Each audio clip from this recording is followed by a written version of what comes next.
कप्तान सूर्य कुमार यादव ने टॉस जीतकर पहले बल्लेबाजी का फैसला लिया। स्टेडियम में बैठे हर फैन के चेहरे पर एक शरारती सी मुस्कान आ गई। सबको अंदाजा हो गया था कि आज बल्ले जमकर बोलने वाले हैं। जैसे ही अभिषेक शर्मा और ईशान किशन सलामी जोड़ी के रूप में मैदान पर उतरे, पूरे स्टेडियम का शोर अचानक दोगुना हो गया। सामने थे दक्षिण अफ्रीका के अनुभवी तेज गेंदबाज लुंगी एनगिडी, हाथ में नई गेंद और इरादों में आक्रामकता। लेकिन ईशान किशन ने पहली ही गेंद से यह साफ कर दिया कि आज वो किसी भी गेंदबाज को सांस लेने का मौका नहीं देने वाले। एनगिडी की दूसरी ही गेंद पर ईशान ने क्रीज का शानदार इस्तेमाल किया और गेंद को लॉन्ग ऑन के ऊपर से आसमान की सैर करा दी। गेंद हवा में थी और दर्शक खुशी में। ये सिर्फ एक छक्का नहीं था, ये एक ऐलान था। एनगिडी ने वापसी की कोशिश जरूर की, लेकिन ईशान आज अलग ही मूड में नजर आ रहे थे। उसी ओवर की 5वीं गेंद पर एक और करारा प्रहार हुआ और देखते देखते दक्षिण अफ्रीकी खेमे में हलचल मच गई। कप्तान एडन मार्करम ने तुरंत रनों की इस बाढ़ पर बांध बांधने की कोशिश की और मार्को जॉनसन को दूसरे ओवर में गेंद थमा दी। उम्मीद थी कि अतिरिक्त उछाल और स्विंग से भारतीय बल्लेबाजों को परेशान किया जाएगा, लेकिन ईशान किशन ने जॉनसन की पहली ही गेंद पर कदम बाहर निकाले और मिड ऑफ के ऊपर से गेंद को सीमा रेखा के पार भेज दिया। जॉनसन की लय वहीं बिखरती नजर आई। तीसरे ओवर में आए कागिसो रबाड़ा रफ्तार के साथ डर पैदा करने का पूरा इरादा था, लेकिन रबाड़ा की सटीक लेंथ भी ईशान की जादुई कलाइयों के आगे टिक नहीं पाई। मिड विकेट के ऊपर से उड़ा एक विशाल छक्का और स्टेडियम में बैठे भारतीय फैंस झूम उठे। अब दूसरे छोर पर खड़े अभिषेक शर्मा भी कहां पीछे रहने वाले थे। ईशान की आतिशबाजी ने जैसे उन्हें भी आग लगा दी। चौथे ओवर में जैसे ही कॉर्बिन बॉश गेंदबाजी के लिए आए, अभिषेक शर्मा ने बिना किसी भूमिका के सीधे हमला बोल दिया। पहली ही गेंद पर दबाव और फिर लगातार 3 गेंदों पर 3 शानदार चौके। हर शॉट में गजब की टाइमिंग, भरपूर ताकत और ऐसा आत्मविश्वास कि दक्षिण अफ्रीकी फील्डर बस गेंद को सीमा रेखा के पार जाते हुए देखते रह गए। स्कोर बोर्ड तेजी से भाग रहा था और पावर प्ले के शुरुआती ओवरों में ही भारत का स्कोर आसमान छूने लगा। इन दोनों युवा सलामी बल्लेबाजों ने मिलकर दक्षिण अफ्रीका के गेंदबाजी आक्रमण को पूरी तरह से तहस नहस कर दिया। डॉक्टर डीवाई पाटिल स्टेडियम में रनों की ऐसी मूसलाधार बारिश हो रही थी कि नॉर्थ के आत्मविश्वास को पूरी तरह से हिलाते हुए इसी ओवर में लगातार 3 गेंदों पर 3 गगनचुंबी जड़ दिए और यह साफ कर दिया कि रफ्तार से उन्हें डराना मुमकिन नहीं है। ईशान किशन ने अपनी इस विध्वंसक बल्लेबाजी को जारी रखा और खेल के छठे ओवर में युवा तेज गेंदबाज क्वेना मफाका छठे ओवर में पहली बार गेंदबाजी करने के लिए मोर्चे पर आए, जहां ईशान ने उनकी एक लेंथ गेंद पर मिड विकेट के ऊपर से एक विशाल जड़कर मात्र 23 गेंदों पर अपना तूफानी अर्धशतक पूरा किया। अर्धशतक पूरा करने के तुरंत बाद ईशान किशन 20 गेंदों पर 53 रनों की एक अविश्वसनीय और विस्फोटक पारी खेलकर टीम के हित में रिटायर्ड आउट होकर पवेलियन की ओर लौट गए। उनकी इस आतिशी पारी में 2 शानदार चौके और 7 विशाल शामिल थे। ईशान किशन के जाने के बाद युवा सनसनी तिलक वर्मा मैदान पर कदम रखा और उनके साथ अभिषेक शर्मा ने भारतीय पारी को तेजी से आगे बढ़ाना जारी रखा। लेकिन जल्द ही अभिषेक शर्मा भी अपनी आक्रामक भूमिका निभाकर 18 गेंदों पर 24 रनों की एक तेज पारी खेलकर रिटायर्ड आउट होकर वापस लौट गए। उनकी इस पारी में 3 कड़क चौके और 1 शामिल था। खेल के 8वें ओवर में दक्षिण अफ्रीका के स्पिनर जॉर्ज लिंडे 8वें ओवर में अपनी फिरकी गेंदबाजी के साथ मोर्चे पर तैनात हुए, जहां तिलक वर्मा ने अपनी पहली ही कुछ गेंदों पर प्रहार करते हुए एक गगनचुंबी जड़कर अपनी पारी का धमाकेदार आगाज किया। अभिषेक के वापस लौटने के बाद कप्तान सूर्य कुमार यादव खुद क्रीज पर आए और खेल के 9वें ओवर में एनरिक नॉर्थजे 9वें ओवर में अपना दूसरा स्पेल डालने के लिए दोबारा गेंदबाजी करने के लिए आक्रमण पर आए। सूर्य ने आते ही अपनी जादुई बल्लेबाजी का मुजाहरा पेश किया और अपनी पहली ही गेंद पर अपना ट्रेडमार्क पिकअप शॉट खेलते हुए गेंद को बैकवर्ड स्क्वायर लेग के ऊपर से एक शानदार के लिए भेज दिया। नवी मुंबई के इस भव्य स्टेडियम में रनों की जो आंधी चल रही थी, उस बीच दक्षिण अफ्रीका की टीम को एक बहुत बड़ी और राहत भरी सफलता खेल के 14वें ओवर में नसीब हुई, जब उनके युवा और उभरते हुए तेज गेंदबाज क्वेना मफाका 14वें ओवर में अपनी धार गेंदबाजी करने के लिए मोर्चे पर तैनात हुए। मफाका ने अपनी चतुराई का परिचय देते हुए एक धीमी गति की वाइड ऑफ कटर गेंद फेंकी, जिस पर भारतीय कप्तान सूर्य कुमार यादव ने अपना नियंत्रण खो दिया। सूर्य कुमार यादव एक और बड़ा और गगनचुंबी हवाई शॉट खेलने के प्रयास में गेंद की लंबाई को सही से जज नहीं कर सके और वह 16 गेंदों पर 30 रनों की एक अत्यंत आतिशी पारी खेलकर आउट हो गए। उनकी इस पारी में 2 कलात्मक चौके और 2 शानदार शामिल थे। सुअर के पवेलियन लौटने के बाद स्टेडियम में थोड़ी खामोशी छाई थी, लेकिन वह खामोशी जल्द ही शोर में बदल गई, क्योंकि दुनिया के सबसे बेहतरीन फिनिशर रिंकू सिंह ने मैदान पर कदम रखा और उन्होंने आते ही अपनी आक्रामक बल्लेबाजी का जलवा दिखाना शुरू कर दिया, जिससे दक्षिण अफ्रीकी गेंदबाज एक बार फिर दबाव में आ गए। पारी का सबसे महत्वपूर्ण और 15वां ओवर फेंकने के लिए दक्षिण अफ्रीका के सबसे नाबाद क्रीज पर डटे हुए थे, जहां भारतीय टीम अब एक बहुत ही मजबूत और अभेद्य स्थिति में नजर आ रही थी। डीवाई पाटिल स्टेडियम का यह ऐतिहासिक मैदान अब भारतीय युवा सितारों के अद्भुत पराक्रम और दक्षिण अफ्रीकी गेंदबाजों की बेबसी और लाचारी का मुंह गवाह बन रहा था, जहां रणों का यह प्रचंड सैलाब रुकने का नाम नहीं ले रहा था। रात की गहराई के साथ मैदान का तापमान और प्रशंसकों का उत्साह दोनों ही अपने चरम पर पहुंच चुके थे, क्योंकि अब अंतिम 5 ओवरों का वह रोमांच शुरू होने वाला था, जिसमें कि मूसलाधार बारिश होने की पूरी संभावना थी। नवी मुंबई के doctor DY Patil sports academy के इस ऐतिहासिक मैदान पर रणों का जो सैलाब पिछले 15 ओवरों से उमड़ रहा था, वह पारी के अंतिम 5 ओवरों में एक भयानक और विनाशकारी सुनामी में तब्दील हो गया, जहां भारतीय बल्लेबाजों ने दक्षिण अफ्रीका के मुख्य गेंदबाजी आक्रमण की बखिया उधेड़ कर रख दी। खेल के 16वें ओवर में मध्यम तेज गेंदबाज कॉर्बिन बॉश 16वें ओवर में अपनी गेंदबाजी का दूसरा स्पेलर डालने के लिए मोर्चे पर तैनात हुए और उनकी एक अतिरिक्त वाइड गेंद के साथ ही भारतीय टीम के 200 रन पूरे हो गए, जिससे दक्षिण अफ्रीकी टीम के कप्तान एडन मार्कराम और उनके खिलाड़ियों के चेहरे पर हताशा वापस बुलाए गए, ताकि वे रनों के इस बेकाबू सैलाब को रोक सकें। नॉर्थ ने अपनी गति का जादू इस्तेमाल किया और फिनिशर रिंकू सिंह को एक धीमी गति की शॉट गेंद पर अपनी जाल में सफलतापूर्वक फंसा लिया, जिससे रिंकू सिंह बड़ा हवाई शॉट खेलने के प्रयास में गेंद की लंबाई को सही से जज नहीं कर सके और वह 13 गेंदों पर 16 रनों की एक छोटी मगर उपयोगी पारी खेलकर आउट हो गए।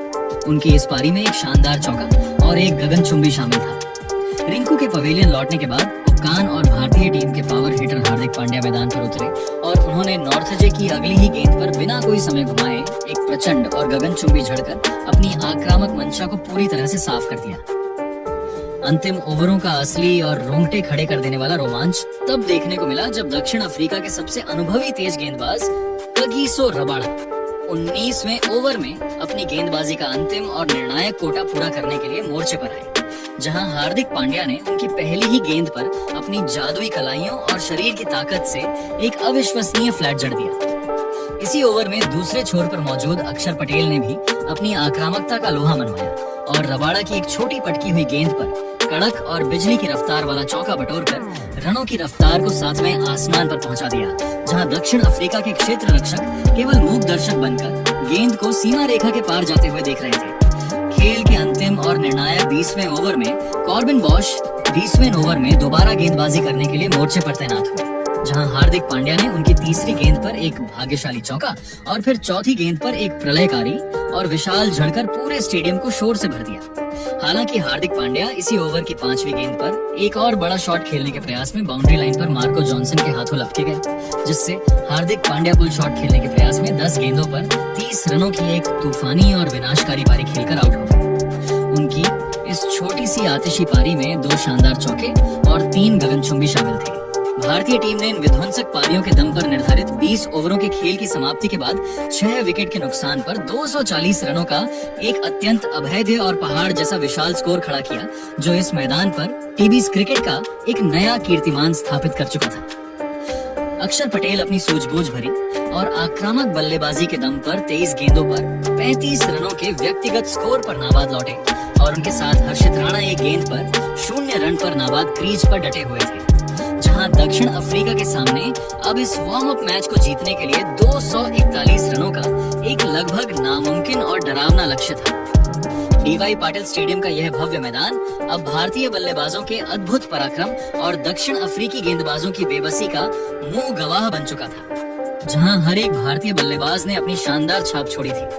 240 रनों के इस विशाल स्कोर ने दुनिया को यह साफ संदेश दे दिया था कि भारतीय टीम विश्व कप के लिए शारीरिक और मानसिक रूप से पूरी तरह से तैयार है और विपक्षी गेंदबाज था, लेकिन इरादों में कोई कमी नहीं थी। साउथ अफ्रीका की पारी की शुरुआत कप्तान एडन मार्करम और जॉर्ज लिंडे ने की, जबकि भारत की ओर से नई गेंद की जिम्मेदारी अर्शदीप सिंह के कंधों पर थी। पहले ओवर की पहली ही गेंद से अर्शदीप सिंह ने यह जता दिया कि वह बल्लेबाजों को जरा भी ढील देने के मूड में नहीं है।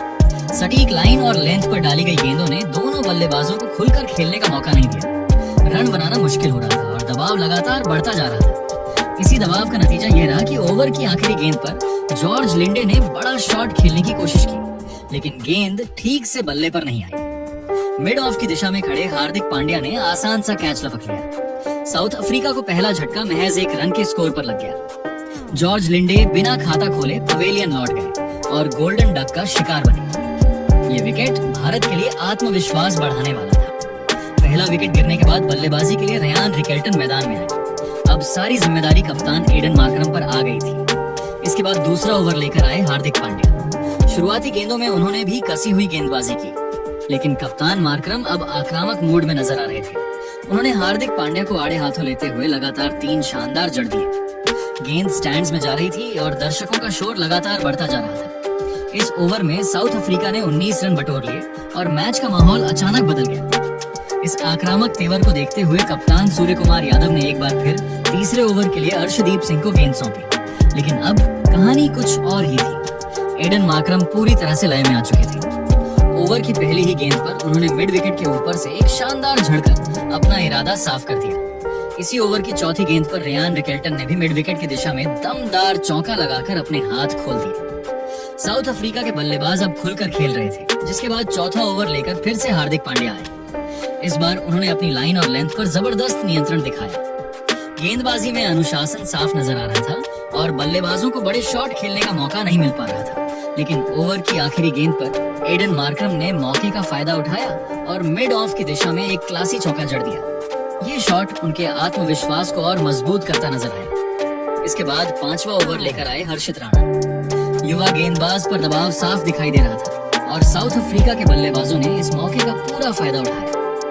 रयान रिकेल्टन ने पहले एक शानदार जड़ा और फिर एक तेज तर्रार चौका लगाकर रन गति को और बढ़ा दिया। इसी ओवर में कप्तान एडन मार्करम ने भी मिड ऑन के क्षेत्र में एक खूबसूरत चौका लगाया। इस तरह 5 ओवरों के बाद साउथ अफ्रीका का स्कोर 57 रन पर एक विकेट हो चुका था। इसके बाद पावर प्ले का आखिरी ओवर बेहद अहम साबित होने वाला था। कप्तान सूर्य कुमार यादव ने इस महत्वपूर्ण ओवर के लिए एक बार फिर भरोसा जताते हुए गेंद अर्शदीप सिंह को सौंपी। इस ओवर में रयान रिकेल्टन ने शांति तरह समझते हुए इस ओवर में 2 शानदार जड़ दिए। हालांकि 8वां ओवर साउथ अफ्रीका के लिए मुश्किलें लेकर आया। ये ओवर लेकर आए शिवम दुबे, जिन्होंने अपनी दूसरी ही गेंद पर भारत को बड़ी सफलता दिलाई। डेविड ब्रेविस ने बड़ा शॉट खेलने की कोशिश की, लेकिन गेंद ठीक से बल्ले पर नहीं आई और हवा में उठ गई। फील्ड पर मौजूद तिलक वर्मा ने शानदार संतुलन दिखाते हुए कैच लपक लिया। इस तरह डेविड ब्रेविस महज 2 रन बनाकर पवेलियन लौट गए। ब्रेविस के आउट होते ही अनुभवी बल्लेबाज डेविड मिलर बल्लेबाजी के लिए आए, जिनसे अब पारी को संभालने की उम्मीद थी। इसके बाद 9वां ओवर तिलक वर्मा को सौंपा गया। उन्होंने बेहद चतुराई के साथ गेंदबाजी करते हुए बल्लेबाजों को खुलकर खेलने का मौका नहीं दिया। अपनी गति और फ्लाइट में बदलाव से उन्होंने रन गति पर काफी हद तक लगाम लगाई। हालांकि इसी ओवर में डेविड मिलर ने एक चौका जरूर जड़ दिया। 10वां ओवर आते आते मुकाबला और भी रोमांचक हो गया। यह ओवर लेकर आए वरुण चक्रवर्ती, जिन्होंने पहली ही गेंद पर बड़ा धमाका कर दिया। रयान रिकेल्टन ने आक्रामक शॉट खेलने की कोशिश की, लेकिन गेंद उनके बल्ले का किनारा लेकर पीछे खड़े ईशान किशन के दस्तानों में समा गई। इस तरह रयान रिकेल्टन की शानदार पारी का अंत हुआ। उन्होंने 21 गेंदों में 44 रन बनाए, जिसमें 3 और 4 चौके शामिल थे।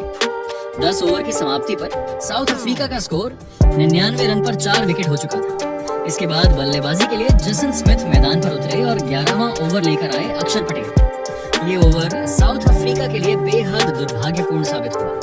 ओवर की तीसरी ही गेंद पर अनुभवी बल्लेबाज डेविड मिलर बड़ा शॉट खेलने की कोशिश में चूक गए। गेंद उनके बल्ले का बाहरी किनारा लेकर सीधे विकेट के पीछे खड़े ईशान किशन के दस्तानों में गेंद ठीक से बल्ले पर नहीं आई और हवा में उठ गई। फील्ड पर मौजूद कप्तान सूर्य कुमार यादव ने बेहतरीन फुर्ती दिखाते हुए कैच लपक लिया। इस तरह जसन स्मिथ का विकेट गिरा और साउथ अफ्रीका को छठा बड़ा झटका लगा। इस समय साउथ अफ्रीका को उन्होंने बल्लेबाजों को बड़े शॉट खेलने का मौका नहीं दिया। हालांकि ओवर की 5वीं गेंद पर क्रिस्टन स्टब्स ने शानदार चौका झड़कर रन गति को थोड़ा बढ़ाया। इसके बावजूद साउथ अफ्रीका को जीत के लिए अभी भी 70 रनों की आवश्यकता थी।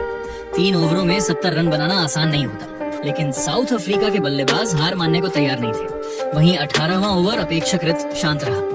भारतीय गेंदबाजों ने बेहतरीन नियंत्रण दिखाया और साउथ अफ्रीका की ओर से इस ओवर में कोई भी बड़ा शॉट देखने को नहीं मिला। रन गति एक बार फिर धीमी पड़ गई। क्रिस्टन स्टब्स ने इस ओवर में पूरी ताकत झोंकते हुए 3 जरूर जड़े, लेकिन तब तक बहुत देर हो चुकी थी। साउथ अफ्रीका की टीम निर्धारित 20 ओवरों में केवल 210 रन ही बना सकी। इस तरह भारत ने यह रोमांचक मुकाबला 30 रनों से अपने नाम कर लिया और शानदार जीत दर्ज की। और ऐसी ही नई नई क्रिकेट खबरों के लिए हमारे चैनल को सब्सक्राइब जरूर कीजिएगा। धन्यवाद।